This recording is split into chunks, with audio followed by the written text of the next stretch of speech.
Ek dink elkeen van ons het mense al vir ons gesê, jy lyk soos die persoon of die persoon.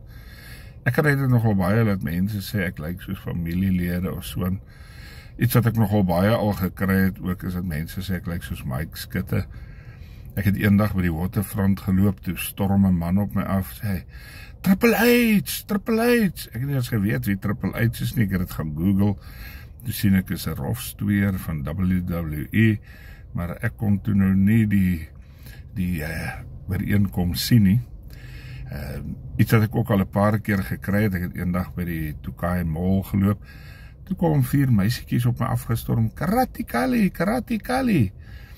Maar jy weet, al lyk ons soos iemand anderste, is elkeen van ons uniek, en het God ons wonderbaar gemaak. Hy sê daar in Psalm 139 vers 14, ek loof u, omdat ek so vreeslik wonderbaar is. Wonderbaar is u werke, my siel weet dit al te goed. Elkeen van ons is so uniek gemaak. Elkeen van ons is so kosbaar gemaak, om te dink, daar is oor die 8 biljoen mense op die aarde, en die een is dieselfde as ek nie. Ja, miskien lyk ons bietjie na mekaar, maar elkeen van ons is uniek en wonderbaar gemaak. En as jy besef dat God weet selfs hoeveel hare jy op jou kop het. Hy sê dat jy is in sy handpalm gegraveer. Jou naam is geskryf. Hy ken jou al van voor jou geboorte af, het hy al jou naam geken. Ons is nie hier juis nie.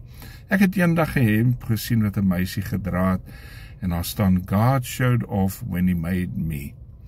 En jy weet, jy is so wonderbaar gemaak. Die Here het elkeen van ons kosbaar gemaak en spesiaal gemaak.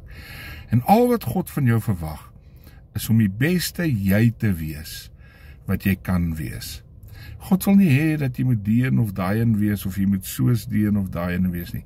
God wil hê jy moet die beste jy wees, wat jy kan wees. Hy roep jou vir wie jy is, want hy sien potensiaal in jou. Hy is lief vir jou vir wie jy is, want hy het jou gemaak soos wat jy is. En God het ons lief net soos ons is, maar het ons ook lief genoeg om ons nie te los soos ons is nie. En daarom daag hy ons gedurig uit om te werk aan ons lewe en te verbeter. Mag jy 'n wonderlike dag hê vandag.